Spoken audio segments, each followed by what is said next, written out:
Chapter 1. The Death of the Black Knight. Author. Green Night lanes under the blood-red night sky, a knight in full black armor walked among the ruins. A tall warhorse followed closely behind the knight like a guard. Faint black smoke could be seen spreading out from the gaps between the horse and the armor. The surroundings were dead silent. The cries and cries for help that were still echoing in the surroundings could no longer be heard. Only the occasional crackling sound from the houses that had yet to burn down could be heard. Laughable humans, do you think you can stop the Dark Knight's assault by lighting a fire? It's not like we're the cannon fodder army led by that bastard Gulob. The knight stopped and looked at the results of his battle with satisfaction.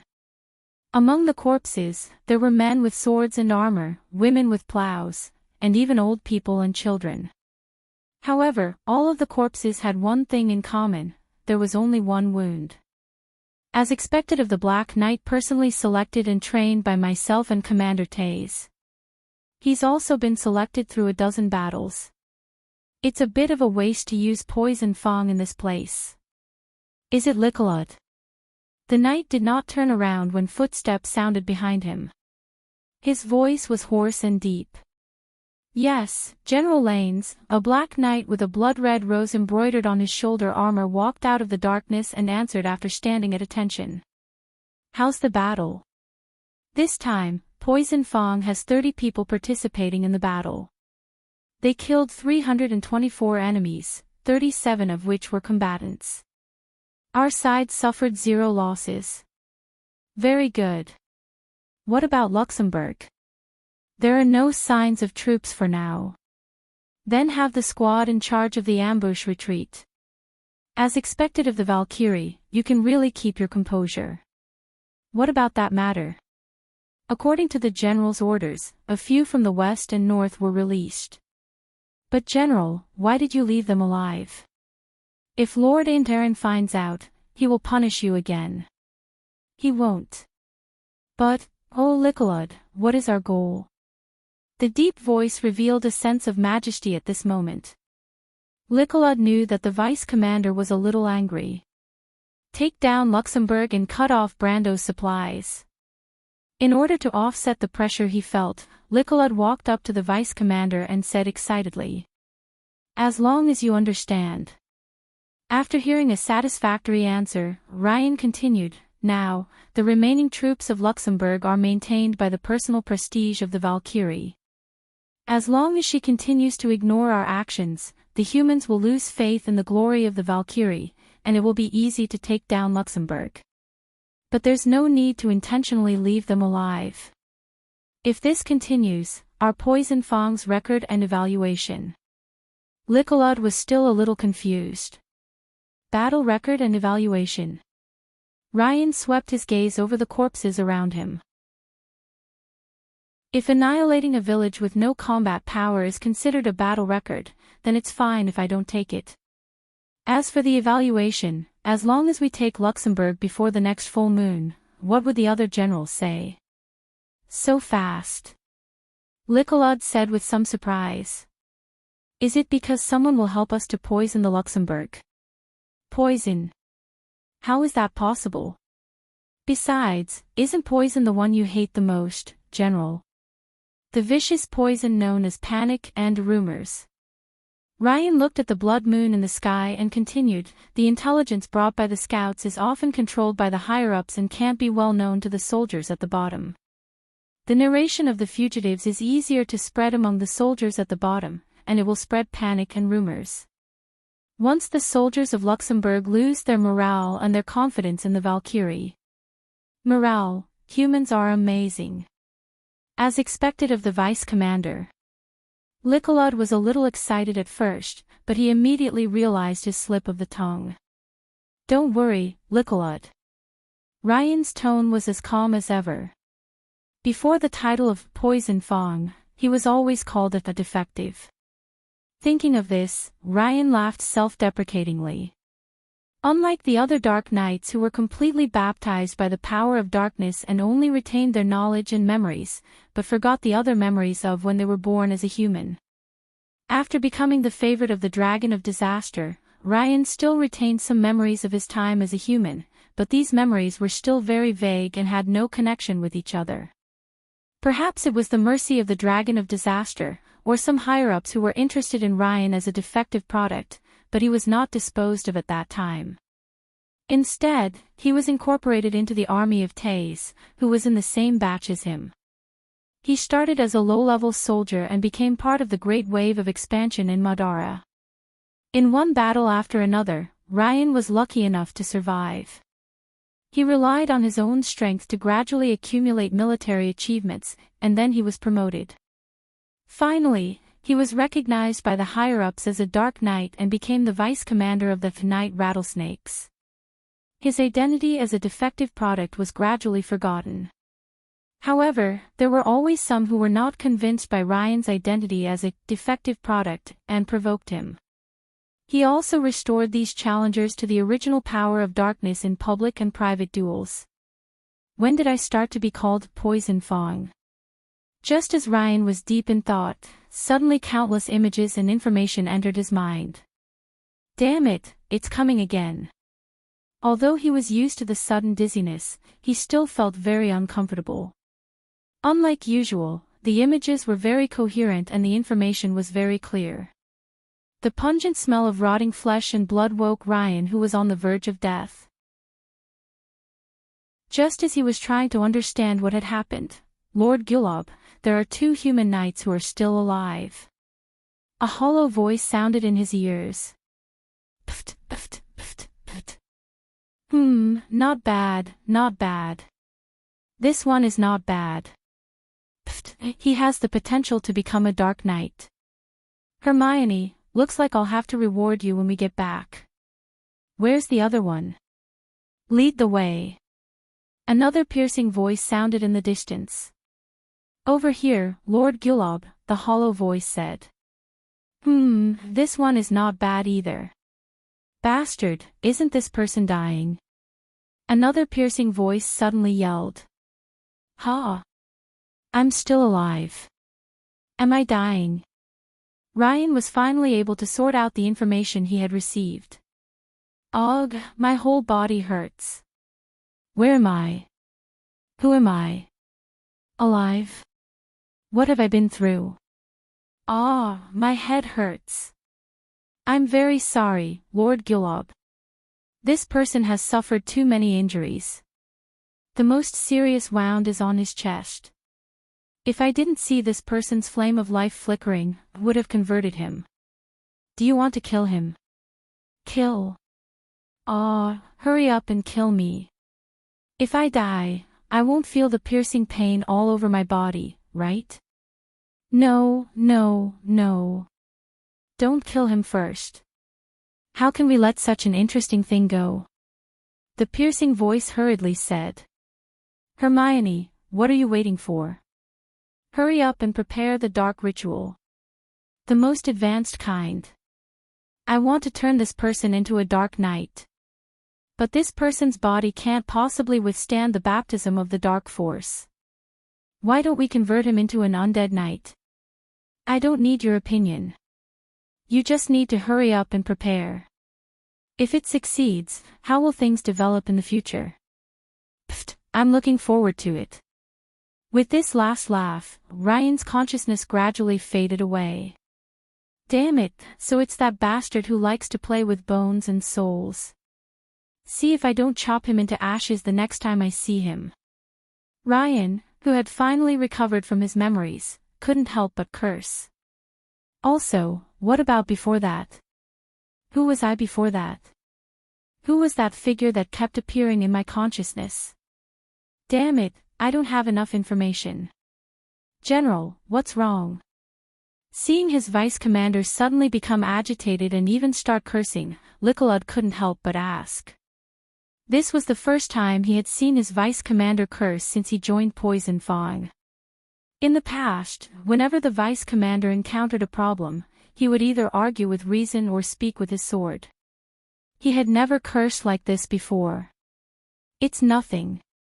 I just remembered that the quality of the soldiers Gulob provided to our corps was too low. Go gather your men and prepare to go to the next place. This sentence made Likelud completely dumbfounded. When was the last time Gilab provided soldiers? 5 years ago. But since the order had been given, it had to be carried out. In Night Rattlesnake, disobeying military orders was no joke. After his subordinates left, Ryan calmed down his chaotic emotions and prepared to leave. However, he heard a faint cry. At first, he thought that he had misheard, but when he sensed the direction of the cry, he could feel a faint flame of life. Is it a living human? But it's impossible for my subordinates to make such a mistake, Ryan thought as he probed in the direction of the flame of life. Sure enough, he found a baby wrapped in cloth under a woman's corpse. Perhaps this woman wanted to protect her child before she died. A human baby. No wonder my subordinates didn't discover it. The flame of life emitted by this life is too weak, Ryan muttered as he drew the sword at his waist. He raised his sword. The blood-red longsword seemed to have sucked blood, emitting a demonic glow under the half-moon sky. He stabbed downwards. The tip of the sword should have pierced through the baby's neck, but it stopped in front of the skin that was slightly pale due to the cold. What am I hesitating for? Ryan looked at his hands in surprise. It's just a weak flame of life.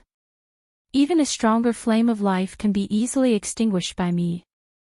But now I can't do it. Ryan kept asking himself. Stop joking. I'm Poison Fong of Rattlesnake. With this loud roar, Ryan raised the long sword in his hand again. This time, he swung it downwards. Damn it. Seeing his sword cut into the ground next to the baby, he cursed loudly again. Isn't it just because I saw some of my past as a human? Why can't I kill a human? Ryan repeated the process of raising his sword and swinging it down, but every strike missed the baby by a hair's breadth. Ha!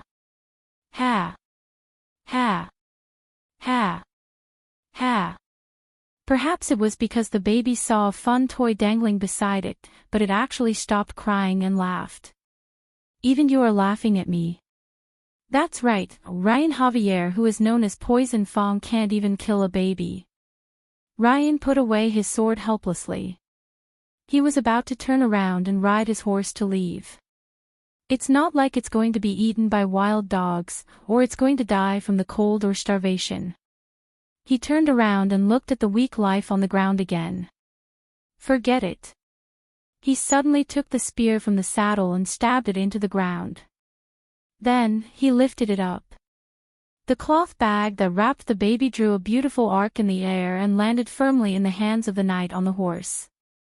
If Gilab sees this. Ryan didn't dare to continue thinking about it. He took a piece of cloth from the cloak behind him and tied the baby in his arms. Little guy, I'll let you go this time. I'll send you to the humans and you'll become a knight in the future. Then, I'll use these 2 hands of mine to tear your head off. As if he had made up his mind, Ryan tightened his grip on the reins. Let's go, old friend. Let's go to Luxembourg. Ryan jumped off his horse and galloped towards Luxembourg. The sky in the east was already turning bright. Looking into the distance, one could already see Luxembourg Fortress sitting cross-legged on the banks of the Rhine River like a giant beast. Ryan used his free hand to reach into his arms. The baby seemed to be sleeping soundly. He could feel the baby's weak body temperature through the cold handguard. This is really not like me. Just as Ryan was mocking himself, a crisp female voice rang in his ears. No, this is you, Ryan. Who is it? Although Ryan's mind was disturbed by the incident just now, as a high-grade Dark Knight, he would definitely not let anyone get close without him noticing. Hee, Ryan, have you forgotten about me? I'm very sad. But it's no wonder. After all, it's been 40 years.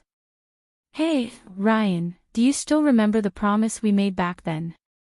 Just as Ryan was searching around, the voice rang in his ears again. Promise. What are you talking about? Ah, so you've forgotten about that as well. Then come, Ryan. Open your heart. Auntie will help you remember. Auntie. Auntie. Auntie. Ah. Just as Ryan was thinking about this strange yet familiar name, an even more intense pain than before spread from his heart to his entire body. His consciousness started to blur. Black gas could be seen seeping out from the armor and disappearing into the air. Ryan, I heard that you've joined the guards. Congratulations. Thank you, Auntie. This is one step closer to reviving the Javier family. The next step is to build a foundation. I heard that Madara, Javier. Family. What's wrong? Auntie. No, it's nothing. Oh yeah, come to my house for dinner today. Ryan, what's wrong? Why did Uncle Martin ask everyone to gather? Don't panic. It's just that Madara is invading the borders as usual. Let's just stay in Fortress Reden for a few days. But I can't calm down. I just can't calm down. It's alright, Auntie. Trust Uncle Martin's judgment. Also, trust me. The Butchie guards will protect everyone. Ryan, why? Didn't you say that it's alright? Why did everyone die? The bearded uncle next door, the auntie in the bakery, and why? I'm sorry, Ryan. I was too agitated just now. Auntie, I'm going to patrol with Taze later. This is for you. Aw, isn't this the Javier family's short sword? Why did you suddenly give this to me? Ha, ha, ha ha ha. So that's how it is. As the intense pain slowly subsided, the memories were cut off. What have I done all these years? I wanted to become a knight. I swore to protect everyone. Damn it. At least, this kid. Ryan, who had made up his mind, got off the horse and patted its neck. Let's go, old man. From now on, I'll walk on my own. The horse that had always obeyed him suddenly disobeyed his master's order and stood there motionlessly. Left with no choice, Ryan could only use his power of darkness to force his old partner to leave. Next, it's my turn.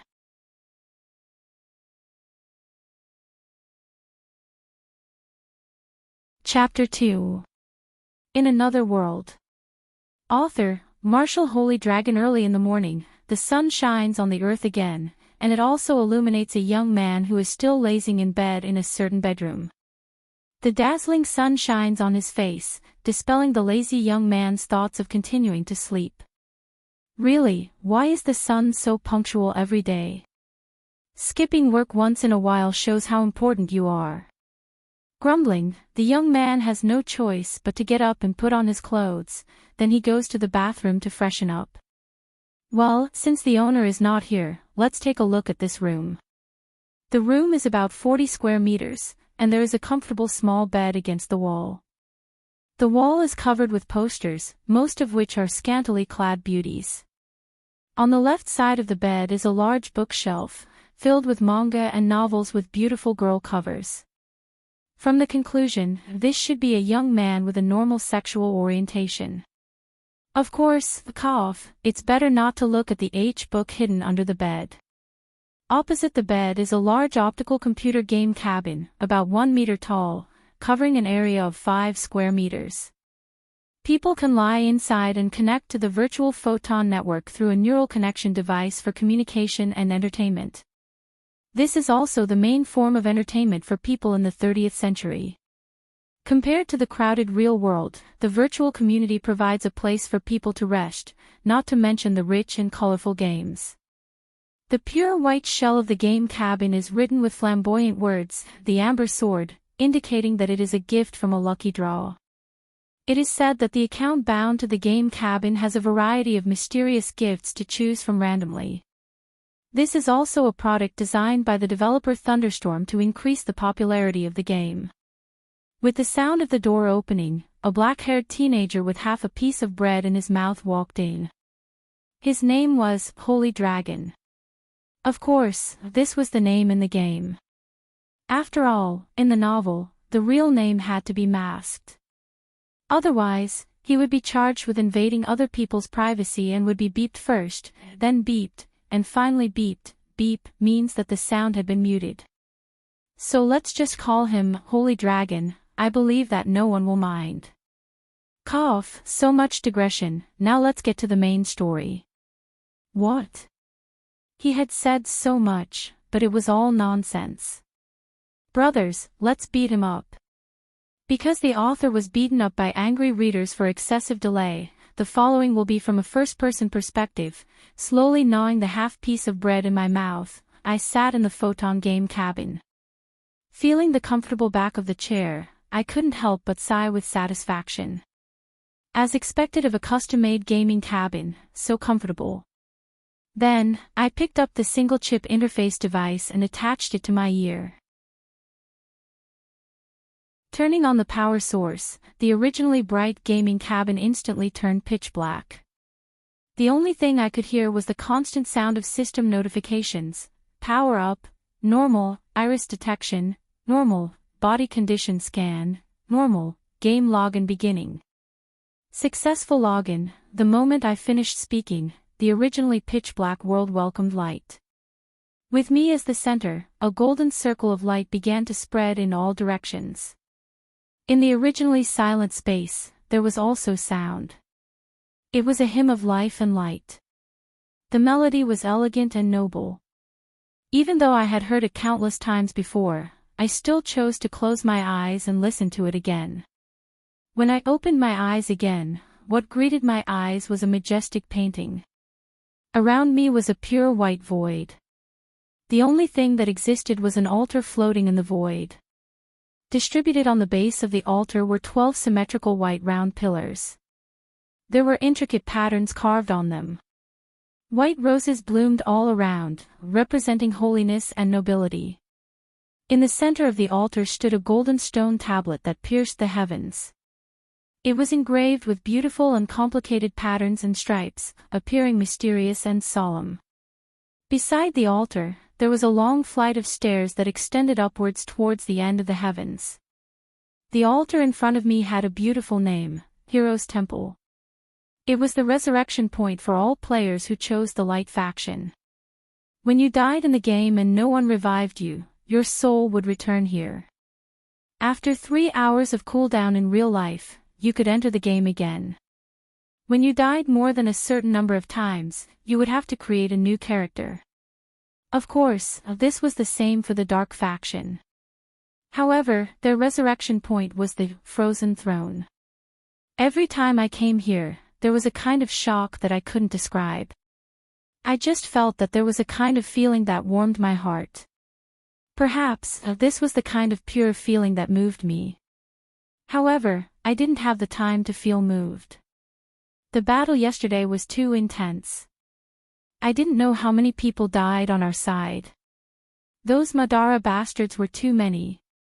No matter how hard we fought, they couldn't kill them. In the end, I died too. What a tragedy. Thinking of this, I quickly opened the stats window and looked at my status. A faint set of data appeared on my arms, thighs, joints, body, and heart. Strength 21, Agility 13, Vitality 20. Then, another set of data appeared, floating in the air like a ghost. Intelligence 13, Willpower 10, Wisdom 11. Absolute Strength 30, Elemental Factor, Intimidating Aura, Mortals shall grovel at your feet. Under this set of data, lines of words and numbers flowed down like a waterfall, forming an illusory page. Character name: Divine Dragon Class, Special Template Young Red Dragon Level 102. The passage of time has caused the power in the bloodline to awaken. XP. Asterisk asterisk asterisk asterisk asterisk. Young Dragon, Young Dragon, Young Dragon, 3121. HP, to be resurrected 98%, remaining time, 0:05, 24. Well, looking at the stats, it really was a hidden race. It was much stronger than the average person. Other than the huge amount of experience required to level up, everything else was good. After wiping off the saliva, I compared the time and hurried to the stairs to prepare for the resurrection. Temple of Heroes, resurrected by walking up the stairs. Of course, before the time was up, you would never be able to walk to the end. Thinking about the game, I couldn't help but feel a little depressed. Madara's scum were too strong. They established an absolute advantage in the early stages and beat us to a pulp. For example, yesterday in the mountains of Orgash, we fought an ambush with Madara's scum. That scene was really intense. On the ground and in the sky, there were people fighting each other. The situation was originally very favorable, but God's force, awesome people directly stabbed into their hearts. Who would have thought that Fire of the Thorns, who was originally in charge of the rear, would be so weak that he was directly attacked? In the end, I was bitten to death by 7 bone dragons while I was protecting my teammates. I didn't know if they escaped or not. Just as I was thinking, a system notification popped up. Frowny face, your friend, Slothful One, has sent you a call request. Connect. Divine Dragon, have you resurrected yet? This guy's voice had a hint of a smile and a hint of pride. This bastard, wasn't it just a bet on who would die first? Did he have to be so happy? However, he was also one of my old friends in Golan Guards. Not yet, there are still a few minutes left. How are you guys doing? Oh, thanks to someone, we managed to escape halfway. But you are in trouble. Queen AI said that she will cut off your penis when you resurrect. You are on your own. What? My lower body felt cold. I thought I heard wrongly. Didn't you say that it was thanks to me? Why am I still the unlucky one? Well, Queen AI said that you are clearly her mount. Without her permission, you don't even have the right to die. She also said that the contract is still in her hands. If you break the contract, you will be her slave for 30 days. This bastard was obviously gloating over his misfortune. Ugh, this is my fault. That Queen AI is called Fairy AI. Don't be fooled by the name, she is actually a super black-bellied queen. When I first entered the game, I couldn't turn into a human yet. In order to prevent others from using me as an experience bag, I could only sneak into the forest to play hide and seek. In the end, a sweet-looking NPC girl came to me for help. I thought that she had received a hidden quest and stupidly signed many unfair contracts. Later on, I found out that she was actually a player and I regretted it so much. In the end, I became her mount. I could tank monsters, but I didn't get any gold or items. I also didn't get any work injury insurance. This treatment was even worse than being a slave. Thinking about this, my eyes welled up with tears. I am a dragon, but I only eat buns every day. Dragons have dragon rights too. It wasn't easy for me to grow to such a big size. Forget it, let's not think about this. Anyway, when the time comes, I will just run. However, I don't know what punishment I will get if I run. Thinking about Queen AI's crazy laughter, I shivered. What a tough life. However, now wasn't the time to think about this. I asked Fong. Then, who in our team died? This time, Fong replied rather straightforwardly, this time, many of the team's experts died. The team's chief infiltrator, Big L, was the first to discover that there was a problem at the back. In the end, he was blasted into ashes by a disintegrate spell. There was also Uncle Red. He directly activated Berserk and Whirlwind Strike and rushed into the pile of bones. At first, he was having a good time, but in the end, he was directly turned into ice shards by the 2 bone dragons. I was speechless. He was already in his 30s, yet he was still so impulsive. Ryan was also quite unlucky. He was killed by finger of death even after activating God's blessing. Even with such a low probability, he was still killed. Furthermore, he just came from St. Oakes and didn't set up a resurrection point yet. He just went back directly. Oh, this was quite tragic. After activating God's blessing, the success rate of finger of death was too low. It might not even hit once in 1,000 times. Furthermore, he was a high-level holy knight. There was also parasitic fish. Originally, he wanted to use advanced invisibility to stab the lich in the back. In the end, he was unfortunately sucked dry by a withering spell and died. The most unlucky one was Sunken Shadow, the new little Shota. He was hit by a stun spell and was trampled to death by a dark mammoth. Even now, he is still crying in the group. I was speechless when I heard this. There was even such a way to die. That was too depressing. What a pitiful little Shota. He was probably traumatized. Oh right, 2 of our team died. I felt that Fong's voice had become gloomy. Was it my imagination? The queen and I also died. What? I was stunned when I heard this. I couldn't help but ask loudly, why couldn't the 2 of you escape? You were clearly stronger than me. It's the queen. The voice on the other side became strange. She insisted on saving you, and I couldn't stop her. In the end, I had no choice but to accompany her.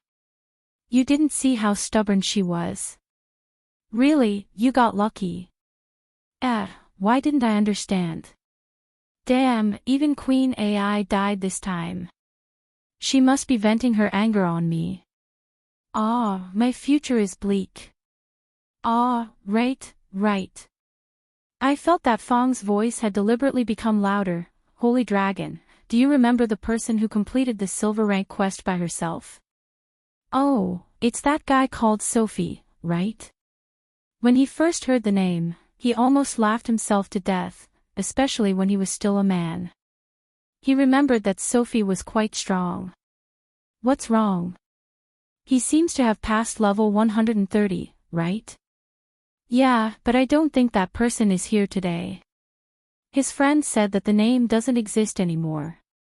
Did he delete his account? Maybe he couldn't stand the name anymore. He was willing to delete a level 130 warrior account. Could he have transmigrated? Just kidding. It seems that the pressure of having this name is great. Seriously, one should be honest. At this time, the resurrection countdown had ended. A huge whirlpool appeared above the stairs of the Hero Temple. As long as I passed through it, I would be able to return to the game. I hurriedly ended the conversation with Fong and walked to the platform above the stairs. It's coming. I cheered myself on. This time, I must beat those scum back. I secretly activated my dragon form. Instantly, a sharp pain came. Many red magic runes appeared all over my body as if they were branded. Scorching hot air came out of my mouth. I felt like my body was about to melt. Sigh, this was the bad thing about hidden classes. The transformation process was too painful. Looking at the whirlpool that was spinning faster and faster, I didn't hesitate and jumped in. Madara, your grandpa is back. In the mountains of Orgish, a huge whirlpool suddenly appeared in the originally calm sky. There was a flash of red light, followed by a roar that shook the sky. A huge beast began its journey again. Above the blue sky, there was a red light shining. That was a dragon flying.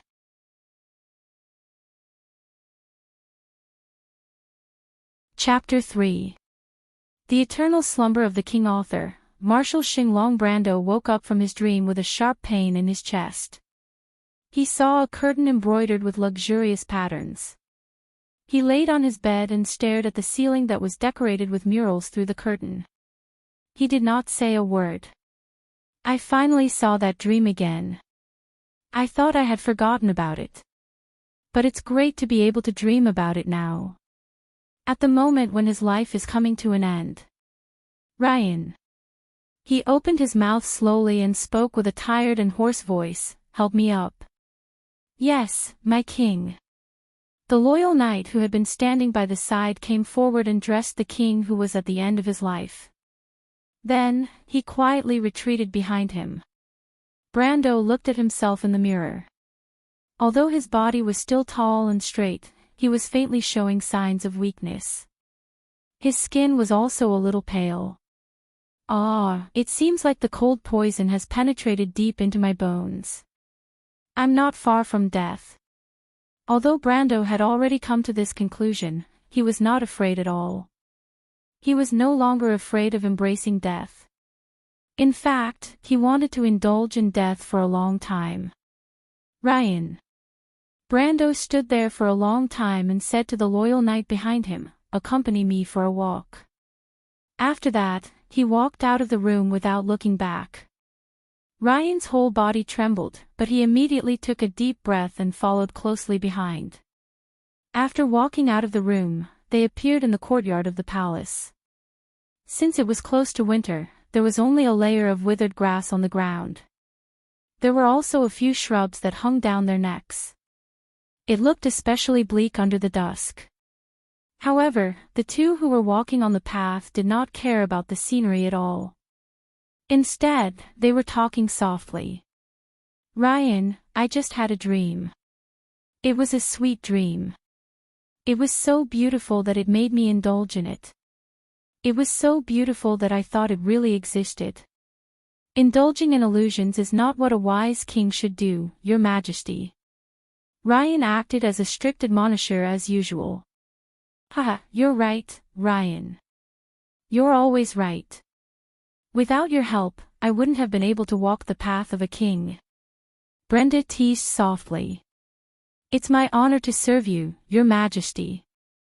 Ryan's tone was still indifferent, but there was a hint of sobbing in his voice. The smart him had already guessed something. "You're always so wise and humble, my most loyal knight." Brendel's voice became softer, "but I'm tired. Even if it's me, there will be a day when I fall." The knight, who had remained calm all this while, finally could not take it anymore. Ryan knelt down on one knee and said in a trembling voice, "Your Majesty, please don't say that.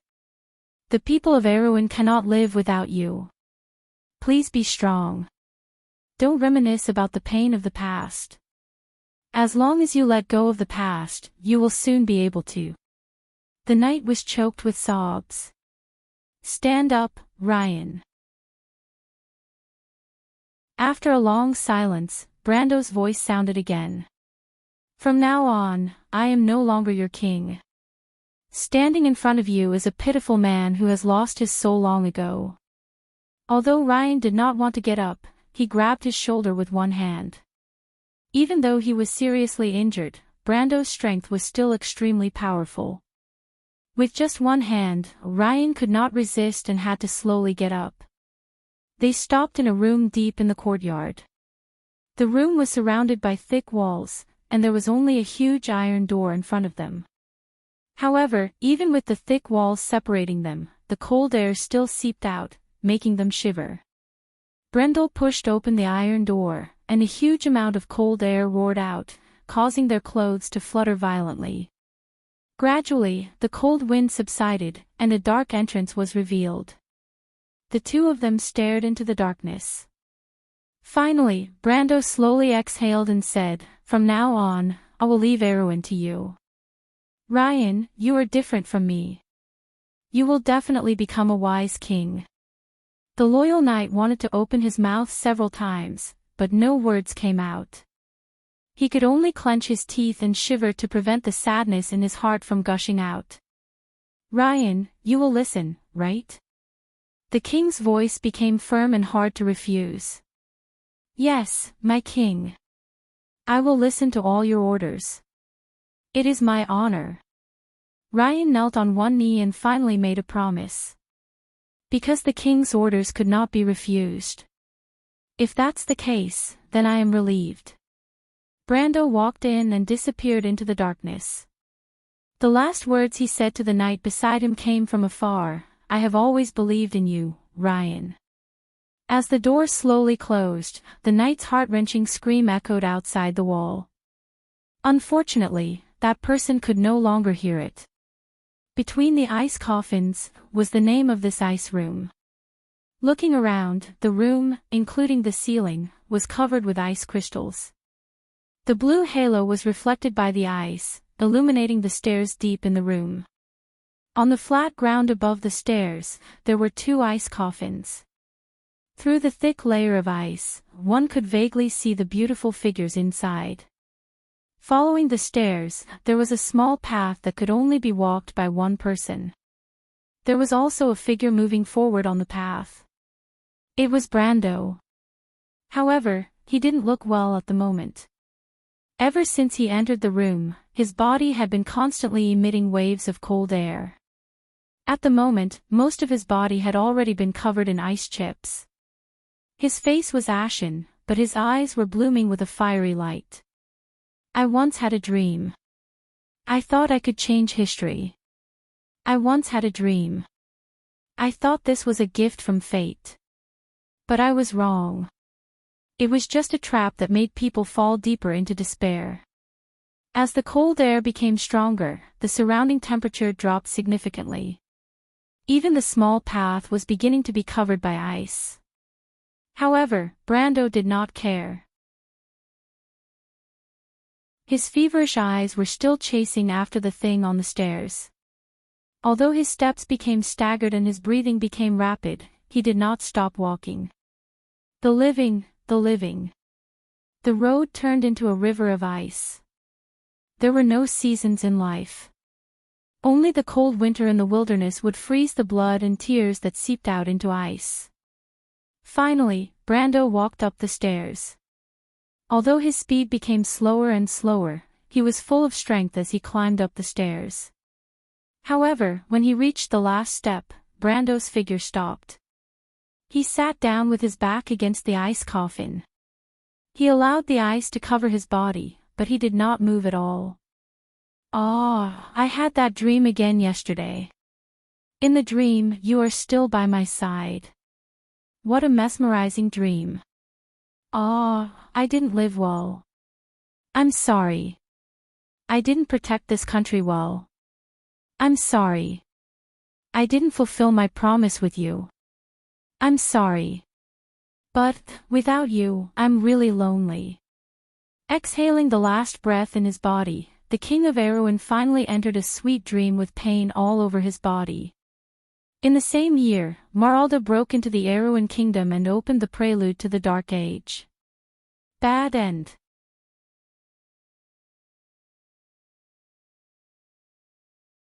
Chapter 4. The Autobiography of Ben Fett by Titanium Bear. My name is Ben Fett, and I was born into one of the Bugle wizarding families. Wizards are supposed to be thin and weak. However, my people are all tall and strong. My ancestors were warriors, and they came here as wizards' guards. It was only after they came to Buga that they switched to magic. This was also used by other wizards to prove that wizards were better than warriors. That's why the Fett family's emblem is a fierce but smart brown bear. Although my people don't look like wizards, they are very strong in magic. Otherwise, my family wouldn't be known as the 6th wizarding family in Buga. Buga was the home of wizards. The wizards here were only interested in studying magic, unlike the necromancers in Madara who were obsessed with territory and power. Although there were many excellent wizards in both places, to the Buga wizards, magic was their everything. They loved magic, used it everywhere, and learned all kinds of knowledge in order to make better use of magic. This was how rune creatures were made. Making a rune creature required not only magic, but also craftsmanship and metallurgy. Therefore, it was not an exaggeration to say that Buga wizards were all-rounders. Apart from studying magic and making better use of it, Buga wizards rarely spent their time on other things. There was no scheming between Buga wizards, and open magic duels were a common occurrence. Wizards would never hide anything from their disciples, because those who did would be ridiculed by their peers, who would say that they could only protect their own status by hiding something from others. Even if there were differences in perception, the Buga adepts would use facts to prove their theories instead of engaging in meaningless arguments. It was because the wizards here only focused on magic that they were all very strong. In the eyes of ordinary people, they were monsters. However, the Buga civilians living around these monsters were the happiest civilians in Woned. These wizards didn't care about anything other than magic, so they collected less taxes. Heavy taxes were troublesome, and wizards didn't need that kind of money anyway. In addition, during a disaster year, the sorcerer would use magic to change the weather to alleviate the disaster. If it really couldn't be alleviated, the sorcerer would directly exempt the sorcerer from taxes and would also help the victims. This was because most wizards were afraid of trouble. If too many people starved to death in their territory, it would be even more troublesome. Also, Buga wizards thought that they were better than ordinary nobles who didn't know magic. If the people in their territory couldn't live in peace and contentment, they would be laughed at by their peers.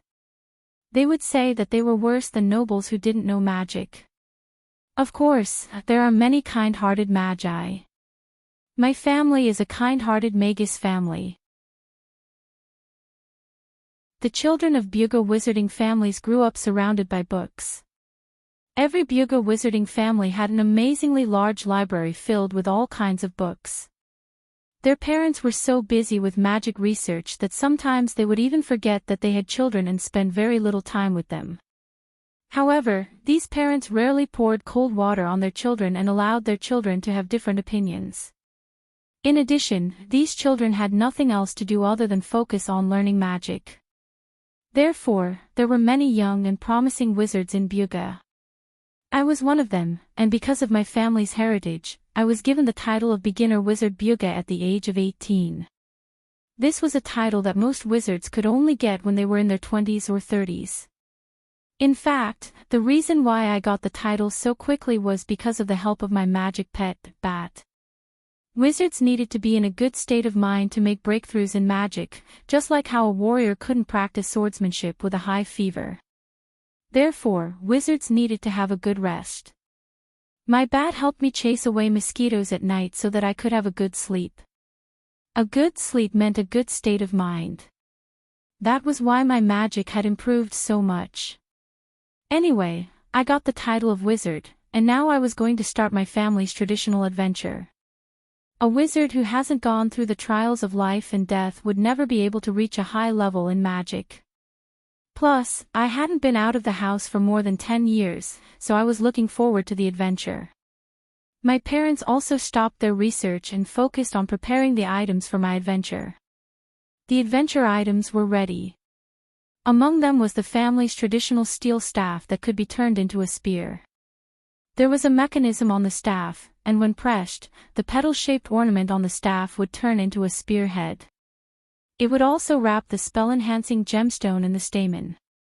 There was also a 3-meter-tall special gargoyle that looked like the dragon I liked. It was so strong that it could carry me on its back and fly. There was also a 3-meter-tall iron guard that held a tower shield and a huge sword. Although its speed was slow, its legs were enchanted with magic that could double its speed for a short period of time. Iron men usually didn't have weapons because mages didn't know how to use swords, so they couldn't teach magic puppets. However, there were people in my family who were magic warriors. There was also a small puppet dragon that was used as a mount. It looked like a lizard, and there was a window behind the leather seat on its back. After the window was closed, there was a cabin that could shelter a person from the wind and rain. It was enough for a person to lie down and sleep in. It was like a carriage with 4 legs, a head, and a tail. I wouldn't be afraid of wind or rain, and I could even enjoy the scenery outside. The gargoyle, Iron Man, and puppet dragon were all intelligent, so even if I let them act alone, I wouldn't have to worry about anything going wrong. There were also a few magic accessories for emergencies and a bunch of miscellaneous daily necessities. Of course, the daily necessities were all stored in the dimensional pocket. A few days later, I put on a brand new robe and set out. There was a pocket in the robe where my pet bat lived. I relied on it to chase away mosquitoes when I was outside. However, things went wrong as soon as the adventure started. My 3 followers and I entered the teleportation circle of my family and teleported to a nearby city. In the end, the teleportation circle sent me to a forest. In order to figure out what the problem was, I checked the 3 followers. I found that there was a problem with the puppet dragon. The magic on its body interfered with the teleportation circle. In the end, I was teleported to an unknown place. Fortunately, I was sure that I didn't go to another plane. My parents must have made a mistake while making the puppet dragon. I fixed the problem with the puppet dragon. Fortunately, the forest was also very beautiful, so I decided to start my adventure here. I walked in the forest for a day. Although I relied on my compass to make sure that I didn't lose my way, I still couldn't get out of the forest. Although I knew that it was impossible to walk out of the forest in a day, I still couldn't get out. However, it was my first time going out so far, so I was still afraid.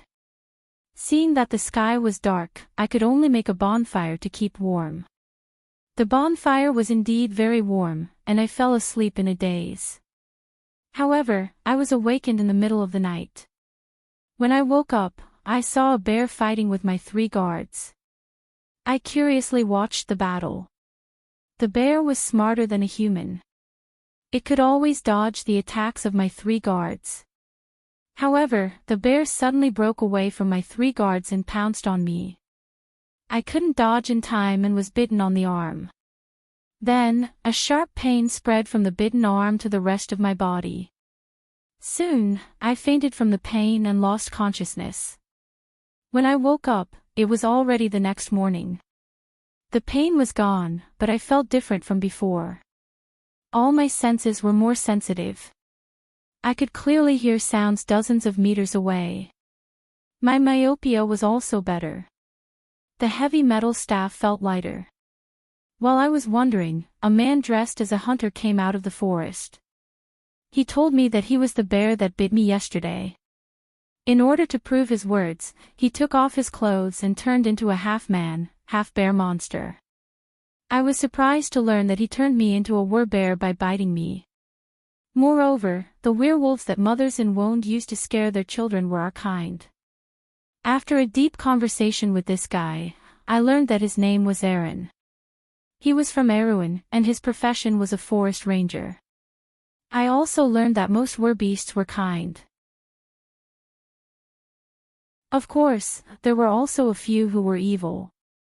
They were the ones who ruined the reputation of werbeasts, making werbeasts become villains in folklore.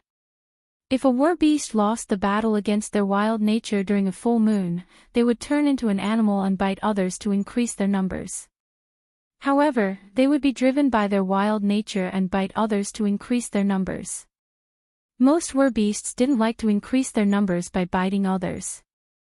They would go to the forest during a full moon to avoid biting others. Aaron was the same. However, he happened to meet me when I was lost in the forest. In short, I was very unlucky. However, Aaron said that in order to compensate for turning me into a werbear, he would teach me how to control and use the werbear's power. At this point, I could only accept Aaron's teachings. Thus, for the next month, I focused on Aaron's teachings. Aaron was a good teacher. Not only did he teach me how to use the werbear's power, he also taught me how to differentiate between plants and animals, how to get along with animals, how to survive in the wild, and how to live in harmony with nature. I also learned that werbeasts could change into human form. Werbeasts could also communicate with bears in their bear form and werbear form. I had the rare ability to transform into a werbeast. I could only transform into a part of my body. Aaron also introduced his bear friend to me. I also invented a more effective way to steal honey from bees. Thus, I practiced wrestling with bears all day long to practice controlling the werbear's power. However, the peaceful days passed quickly. Through the bat's investigation, I discovered a necromancer with a lot of skeletons roaming around the forest. Although I learned from Aaron that I was at the border between Erewhon and Madara, from the map that Aaron gave me, I was definitely active in Erewhon. It must be the greedy undead of Madara invading Erewhon. I didn't think that I would be involved in a war. However, at this point, even if I had nothing to do with Erewhon, the necromancer would definitely not let me go. Thus, I called Aaron, 3 of his rune followers, and a few bear friends to come up with a plan to eliminate the necromancer. The plan was to use me as bait to attract the necromancer's attention. Then, the other companions would rush over to surround and kill the necromancer and his army. In the end, the plan went smoothly. Although the necromancer tied my hands and interrogated me, I, who had the werebear's power, quickly cut the rope with my bear claws. However, the necromancer was killed by my bear paw and not by magic. At that time, I couldn't control my body to use magic. Later, after experimenting, I understood what was going on. If the enemy was within my reach, my bear nature would control my body and enter a melee state. At that time, I couldn't use magic. However, I couldn't do anything about it. At that time, if I used my rationality to stop my bear nature, it would give the enemy too much time to prepare. Fortunately, my strength was great, and the enemy wouldn't think that a necromancer would take the initiative to engage in a melee. This time, there were many spoils of war.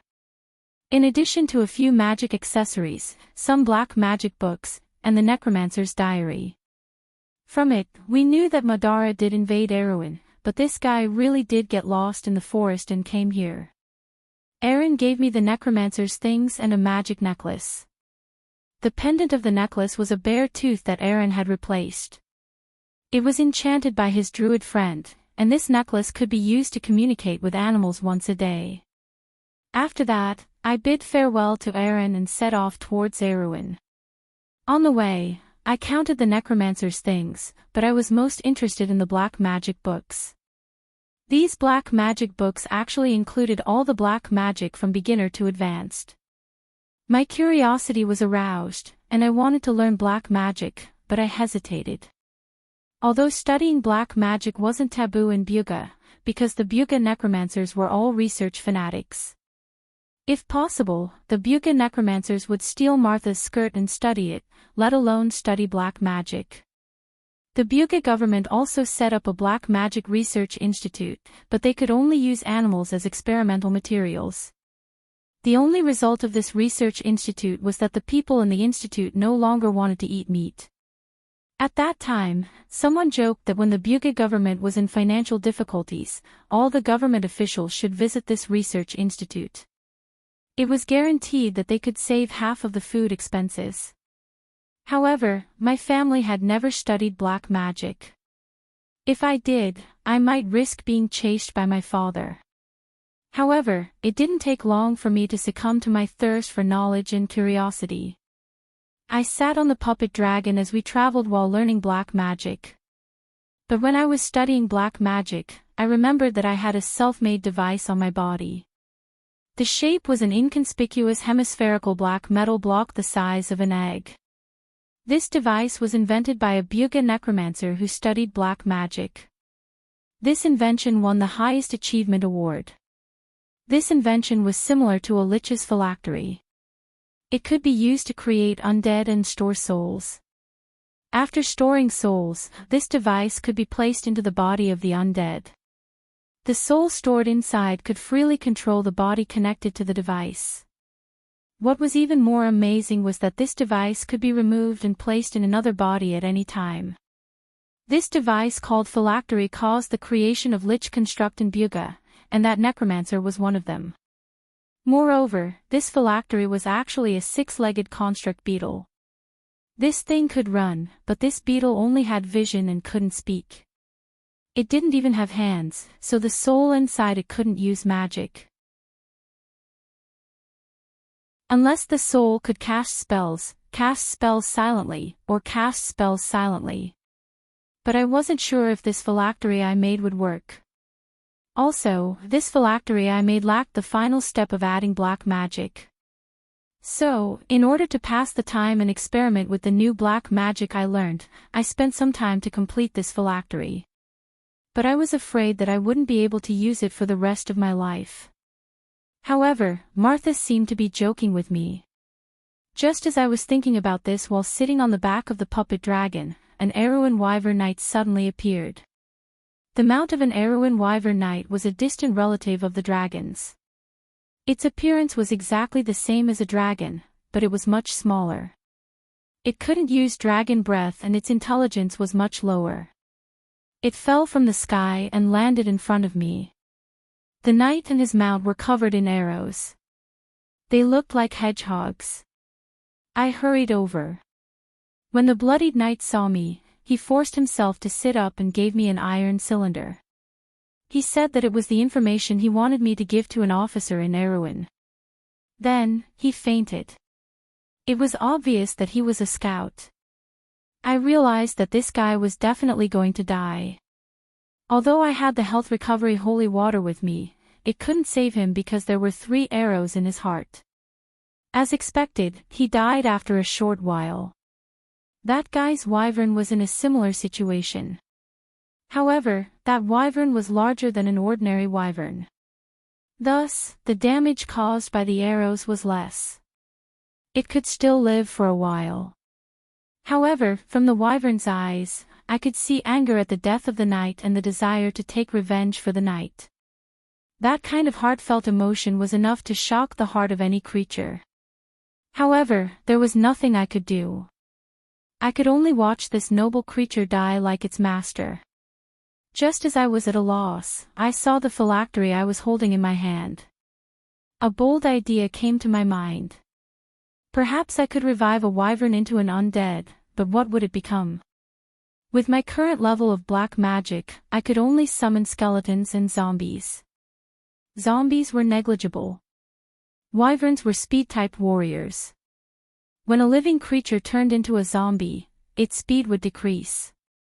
Skeletons were fine. Although they looked thin, their defense against arrows would increase. Moreover, after being purified by darkness, their strength would surpass that of the original living creature. I used the animal communication skill attached to the necklace to tell the wyvern my idea. The wyvern immediately agreed. Right now, it only wanted to take revenge for its master. In order to take revenge, it would do anything. First, I used the phylactery to store the wyvern's soul. Then, I revived the wyvern's corpse into a skeleton wyvern. Finally, I placed the phylactery into the skeleton wyvern's skull. Fortunately, the phylactery I made worked as usual. The wyvern quickly regained control of its body. However, the process sounded easy. In fact, I suffered greatly.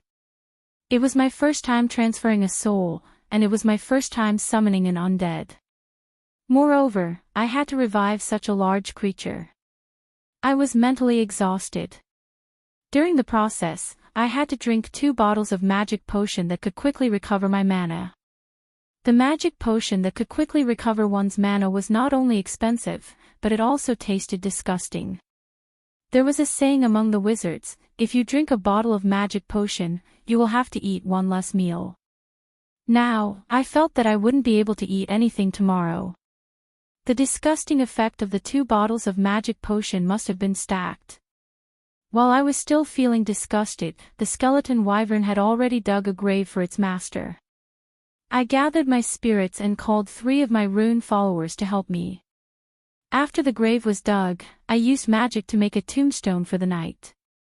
However, I quickly dug up the corpse and used black magic to embalm the corpse.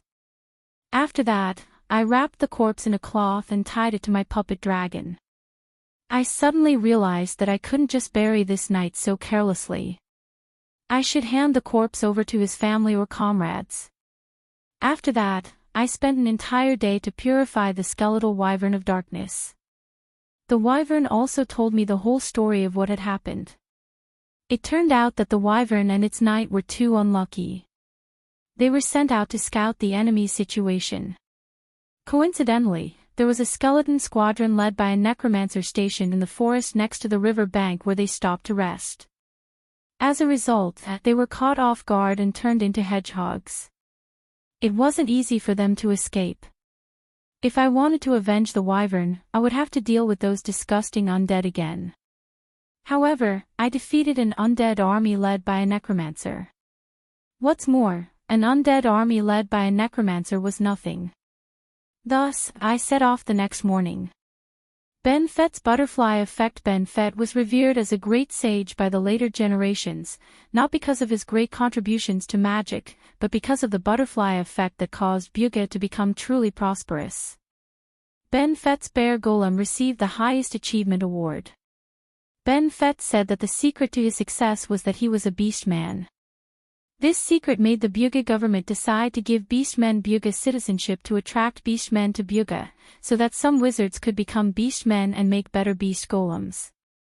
When the Holy Church heard that the Bugha Academy wanted to give beastmen citizenship, they were furious and broke off diplomatic relations with Bugha. A large number of beastmen poured into Bugha. They found that there was a large forest for them to live in. The wizard lord also seemed to be very kind and the people lived and worked in peace. All of this made the beastmen, who were used to being scurrying rats, very satisfied. However, not long after, there were wizards who begged the beastmen to bite them. The beastmen began to think that the wizards were crazy. After knowing the whole story, they fulfilled the wizard's request.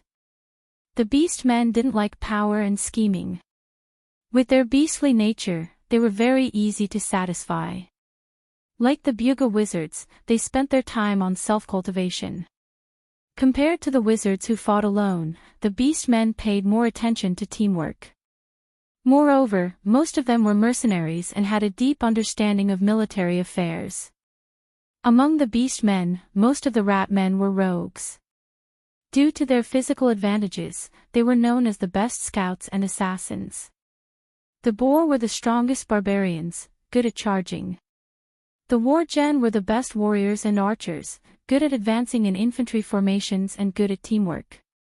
The tigermen and bearmen were the majority of the warriors. There were also some rangers and druids, good at fighting alone and in small groups. The Bugha wizard army's fighting strength was terrible because the wizards didn't like to study military affairs. They had the best wizards and a powerful golem army, but they didn't know how to work together. When the beastmen came, they discovered the problem with the Bugha army, so they helped the Bugha wizards build a strong army. The Bugha wizards found that the beastmen were better at military affairs, so they directly gave the Bugha military power to the beastmen. Thus, the Bugha built a strong army made up of beastmen, construct creatures, and wizards. The beastmen also found their self-respect and began to accept volunteers to join the beastmen army. After the Holy Church faction and Madara's undead began a large-scale war. The Bugha wizards increased their research on black magic and ordered all wizards to understand black magic even if they didn't have to learn it. The beastmen also began to train their undead army. After the Holy Church faction was defeated by Madara, after the protagonist's transmigration, they asked the Academy faction for help. The Academy faction knew that without the lips, the teeth would be cold. They sent a strong expeditionary force into the Holy Church faction's territory to deal with Madara. The two armies exchanged fire, and Madara found that the way to deal with the Holy Church faction's army was completely different from the way they dealt with the beastmen, golem, and wizards. First of all, the beastmen's first consideration in a battle was whether or not they could fight to their heart's content. Injuries would only make them more ferocious. Their beastly nature made them feel no fear in battle, so the necromancer's decay and other black magic were basically useless against them. Moreover, the beastmen's strength was at least much greater than the skeletons, and a single blow could kill a skeleton. The beastmen were also not afraid of the dark, and the necromancer's veil of darkness could not fool the beastmen's noses, which were more sensitive than their eyes. Thus, a scene like this appeared. The beastmen easily defeated the skeletons, and the necromancers tried their best to cast decay, but only caused some minor injuries to the beastmen. In the blink of an eye, a few beastmen were in front of the necromancers. The necromancers used their bone staffs to block and found that the beastmen's strength was about the same as their own. They wanted to use Veil of Darkness to escape, but it could not fool the beastmen's noses. They could only watch as they were chopped into pieces. Just as the beastmen disrupted Madara's formation, the wizards controlled the golem army and pressed forward. The necromancers could not gain any advantage against the bugle wizards' magic, and the golems, who were immune to black magic, began a massacre among the undead. After a great battle, the undead army suffered heavy losses and retreated. However, the beastmen who were truly terrifying were the ratmen. On the night of the great battle, Madara's army discussed countermeasures to deal with the Buga expeditionary force. The ratmen were armed with magic daggers specially made by the bugle wizards, and they were also enchanted with the Holy Church's divine magic to counter the undead. These assassins turned into rats and entered Madara's camp through a rat hole. In one night, a large number of Madara's officers were assassinated. However, what was even more frightening was that the ratmen used the same method to sneak into the rooms of the Dark Lords in Madara's interior, and even a few of the Dark Lords were killed. Thus, Madara's army abandoned the undead cannon fodder at the bottom and ran back to their camp. After that, Madara began a large-scale extermination of the rats, which ended in failure. Although they did not lose any soldiers, they lost many generals. The Dark Lords also used steel floors to renovate their castles. The Dark Lords also had to let some of their subordinates act as gatekeepers for them to rest at ease. After that, the various countries began to spread the word that if they wanted to be enemies with the Buga, they must first succeed in exterminating the rats.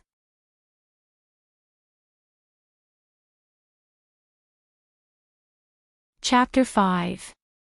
I stood at the top of the majestic and sacred church. The night was silent and there was no one else around except for me. The stars shone brightly and the lights of every house were lit. Perhaps this was a scene that I guessed based on my 4 years of experience. My eyes had long lost their former brilliance. I was willing to be blind. I gave up all the colors in the world without any complaints. That year, I used a pair of golden eyes that were as bright as glass under the sun in exchange for these 4 years of peaceful life. This price, it didn't matter if it was worth it or not, it was because I was willing to. Blind Nun, isn't this a very cool name? Furthermore, some truths can only be seen after abandoning the beautiful colors. In these 4 years, I got used to smiling faintly, getting used to blushing slightly, getting used to giving my blessings to every resident who came and went, being devout and pure. Children's voices were childish, the elderly spoke gently, and occasionally, there would be hearty men and gentle women. However, I knew from the start that these days wouldn't last long. Thus, I was infatuated with her but didn't miss her. Thus, when she appeared, I didn't feel any pity. I only smiled faintly as I watched her talk about what she knew and thought. However, I was wrong. With my foresight, even though I could see through the hearts of others and see through disputes, I didn't expect that I would one day change because of a person. Although I didn't have any entanglements with her, it was unclear. Sunken Shadow Kirkova, a proud half-elf noble lady. No, perhaps I should call her a young lady. The young lady's smile was like a flower, but this had nothing to do with her. However, it made me care a little. After she came, I always wanted to do some naughty things in my free time to tease her. I ignored the crowd and acted coquettishly against me. Looking back, I couldn't help but be shocked that I used such a childish method. Just like now, in this city that believed in God, I did such a blasphemous act. Standing at the top of the church, I was a nun. Actually, rather than letting her act coquettishly, I wanted to see her smile sincerely, or rather, repent for the sins I had committed. Sins that I couldn't remember. However, I also understood that this wasn't an easy matter. At the very least, it wasn't as simple as me picking up that sinful name. She didn't know about my past, Sister Lenny. The young girl's voice was crisp and clear. I liked it when she called me that. The darkness of the night didn't affect the vision of the elves, so I had already expected that sunken shadow would be able to see me. Just like how, even if my eyes weren't there, I knew that the other party would definitely be tugging at her skirt to salute me. Although there was nothing new about it, it couldn't stop my joy. Because she was here again. I think I'm sick, but that's just a guess. There's basically no one in this world who knows their own existence better than the clergy. Perhaps God is one of them. Another demon. Sister Lenny. I called out again. I guessed that she must be frowning because I was distracted and ignored her. Sit with me for a while, my lord. Although I didn't want to refuse, the words that were on the tip of my tongue became, tell me, what is it this time? If you don't tell me, I'm leaving. Sit with me for a while, Sister Lai. And I. Sister Lin Sanjia's voice sounded again. I sat down anyway. No matter what the process was or what the method was, the ending was still the ending she wanted. That's strange. Normally, she wouldn't be this willful. Could it be that something really happened? With a hint of doubt, I was prepared to listen. He. With a silly laugh, she sat down next to me. Can't I come to see you if there's nothing, Lord Lenny? She was just this wishful thinking, stubborn to the point of stubbornness. Just like how she fell in love with Marshal Lyman Frank Baum's eldest son, Holy Dragon Frank Baum. No matter how much her relatives and friends tried to persuade her, she still wouldn't repent until her head was bruised and bleeding. At that time, she was so determined. With my eyes that had yet to give up, I watched her jump down from the walls of grimoires. Then, I watched the heartless man who was also known as the capital's most popular courtesan. During the extravagant wedding, I watched her stab with all her might. I also saw her mumbling a strange song back and forth while curling up in her cell. A man died.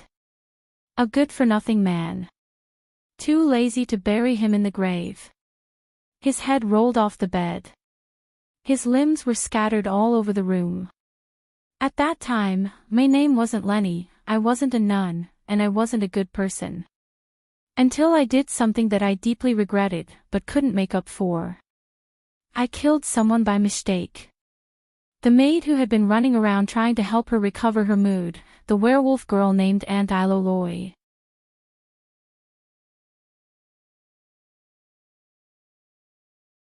Chapter 6. Early in the morning, the first ray of sunlight streaked across the horizon, and Valhalla welcomed a new day. Garrison Captain Lane stood on the high city walls, looking at the vast and boundless territory shrouded in the early morning mist.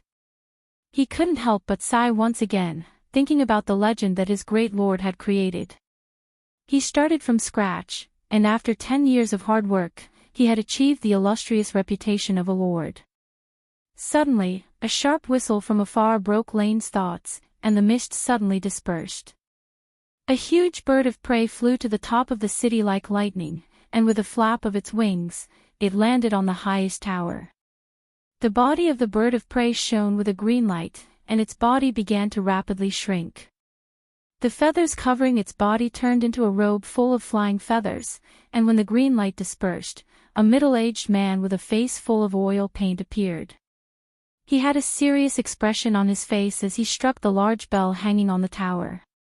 With the deep and solemn sound of the bell echoing in the castle, Lanes knew that the cruel war had begun once again. Half an hour later, with a creaking sound, the drawbridge of Valhalla's castle began to slowly descend, accompanied by a series of rumbling sounds. At the very front were the champion knights riding on Arek's fine horses. The knights in full armor represented Valhalla's greatest legend. In the past, they had followed that glorious man everywhere, spreading glory throughout Erewhon. Now, they would become shields, become swords, and create a new legend. Following closely behind the knights were huge steel golems, their bodies sparkling under the sunlight and their thick and solid arms showing their creators' endless pursuit of power. On the flanks were the heavy infantry with long spears and long archers. Their expressions were serious, their battle formation neat, and they didn't say a word. At this time, a shadow flew across the sky and blocked the sunlight. Looking up, the druids riding on the gigantic chimera beasts had already taken off. They were like loyal sky guards circling around the city. The gigantic chimera beasts were constantly roaring, causing the riders to reprimand them from time to time. At this time, a huge rumbling sound rang out, and everyone stopped moving, looking in the same direction as if they were waiting for something. Finally, accompanied by a strong cyclone from the ground, a huge aerial battleship slowly rose from the city. Blazing white flames, the silver-white body of the ship, with a streamlined beauty and human yearning for the sky, flew into the vast sky. At this moment, everyone held their breaths, and only felt admiration for the crystallization of human civilization.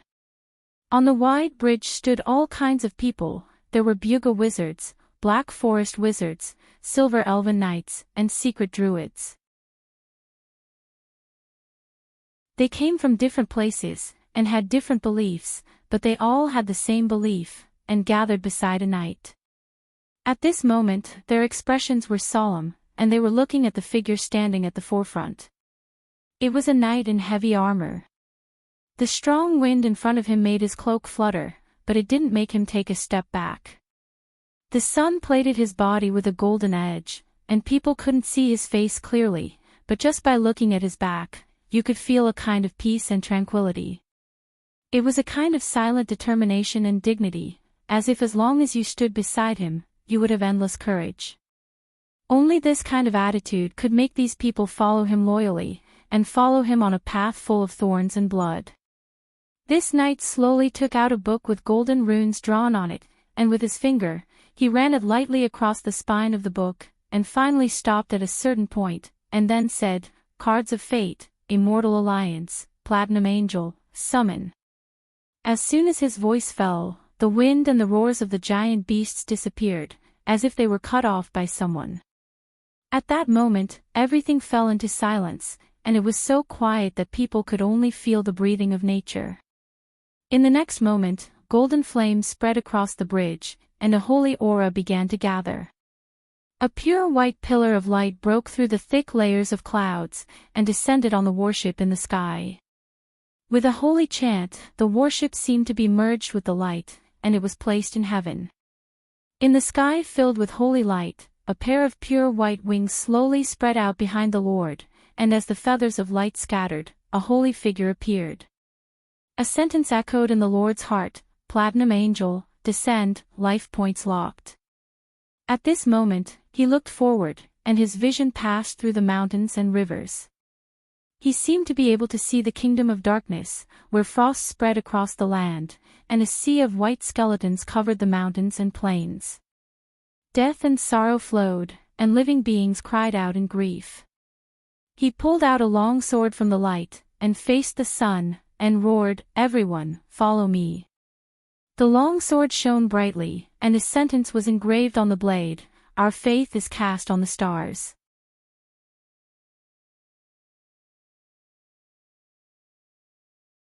Chapter 7.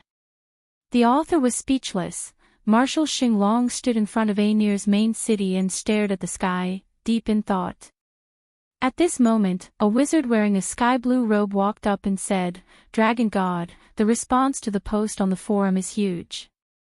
The surrounding players have already agreed to participate in this war, and the various alliance leaders have also started to act according to plan. Indeed, this is a war between the players and this world. Ever since the first battle with the slave masters, this war has already begun. We have learned from our repeated failures, and now we have grown stronger and matured. This war will be the war of our creation. The world of the players is about to arrive, and all new things will replace old things. Madara is like this, and so will we. Ainir will be eliminated by history. Xianyuan blood, how is the magic formation you prepared? Xian blood, how are you doing? The wizard stretched his back exaggeratedly, showing the 2 patterns on his sleeves. The magic is still running, but the magic aura has been suppressed to the extreme. It can only last for another hour, but the magic array still needs to run for another 5 hours. Once the magic aura explodes, I'm afraid even the surrounding countries will know. At that time, we will not only be facing Aenir's guards. Xinglong looked to the west and said, they should be back soon. Pris Town. The streets were filled with soldiers, but no one relaxed. They were on high alert as if they were facing a great enemy. Although they knew that there were only a dozen of them, they could not hide the fear in their hearts. 18 gold ranks, and each of them had a clear division of labor. A black iron rank army would not be able to stop them. But the strange thing was, they actually attacked them. Did they want to destroy an army with just 18 people? But that was not the case.